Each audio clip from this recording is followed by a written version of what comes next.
This video is to show you an alternate way to chink in a log home. So here's a list of supplies that are needed. We chose to use an air gun, but there is also a manual gun available. If using an air gun, you will need an air compressor, a pressure regulator, and of course an air hose. We use the Chink brand for chink. It comes in a 5-gallon bucket or in the tubes. And you also need to determine which tip of your caulk gun you would like to use. You will need a foul plate regardless of the style of chink gun that you use, and you will need a 50-50 mixture of rubbing alcohol in a spray bottle, a rag, and a brush. This is the air compressor that we used, and this is the setting that we had it at.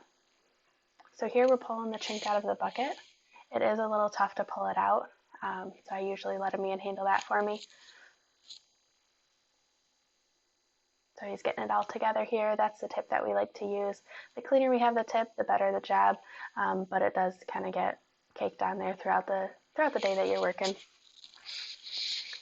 So here we are applying a nice bead of chink. The smoother it's applied, the easier it is to smooth out.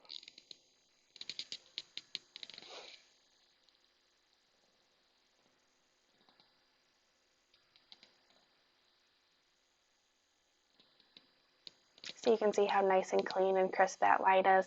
I'll just come over it with a wet paintbrush after I spray it with the rubbing alcohol and water and smooth it right out.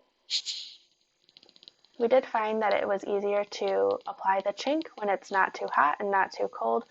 So usually it had to be above around like 50-55 degrees.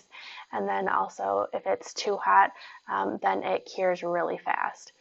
So usually below like 85 degrees is best. So here you can see that it's a really big area that we had to apply chink to. We didn't really have much of a choice. So you do kind of have to stagger it along to get it in there. You'll see it later on how I'm able to smooth that out and make it look nice.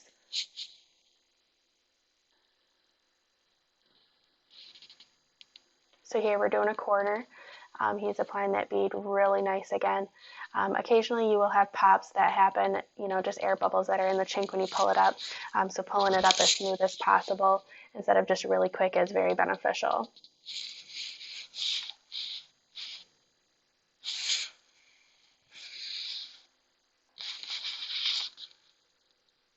So he's finishing up this line right here. You can see that behind it is the backer rod. It does make it easier to apply the chink and to smooth it out. However, we have used different variations of backer rod that isn't as stiff and clean. Sometimes we just had to stuff foam in there to be able to make it happen.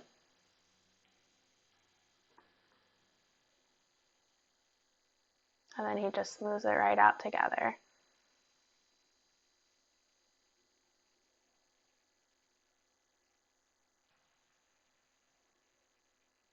So the smaller the bead of chink, the less chink that you go through. It still does the same job, so there's really no need to have any extra chink. The stuff is not cheap and it only keeps going up in price, so the less you can use, the better.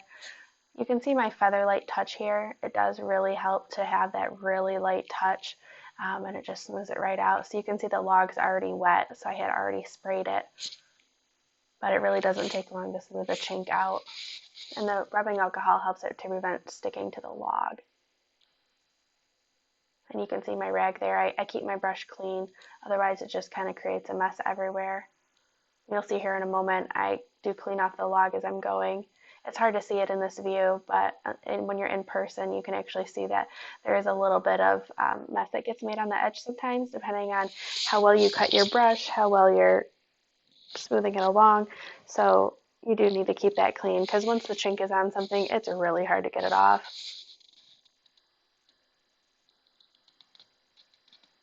And you can see that corner was kind of a joint, and so it wasn't too smooth. So just by stabbing it with the bristles, I'm able to smooth it out and make it look really nice.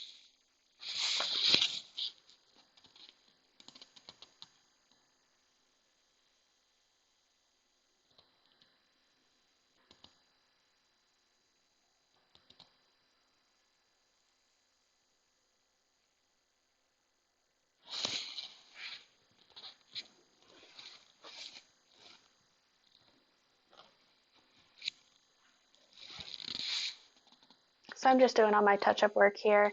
I'm no artist by any means, but I am a bit of a perfectionist. So with this being my home, I do have to look at this every day. So I do enjoy it being nice and smooth and nice and clean.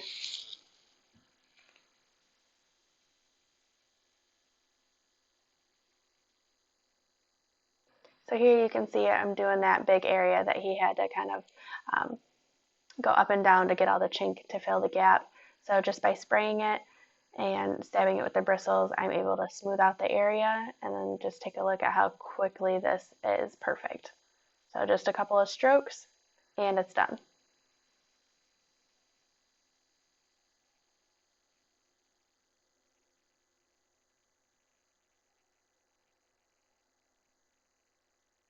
Sometimes I do create a little bit of a mess, but knowing how to clean it up is all the difference.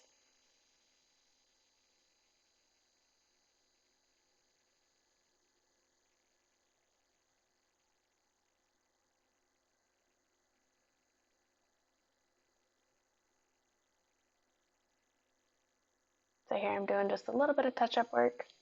The less touch-up work, the better, the quicker it goes.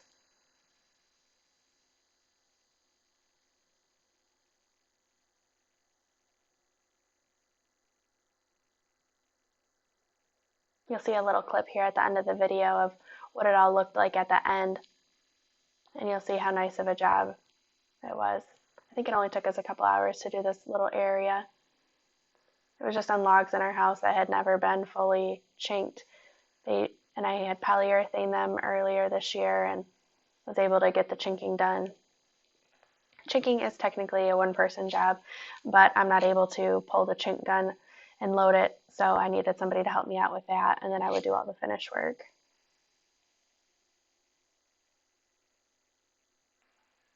So just continuing on the section here, I like to do small sections at a time. It made it much more manageable. We would usually only do like one line of chink, and he would work a little bit ahead of me, and that way it was easier to manage.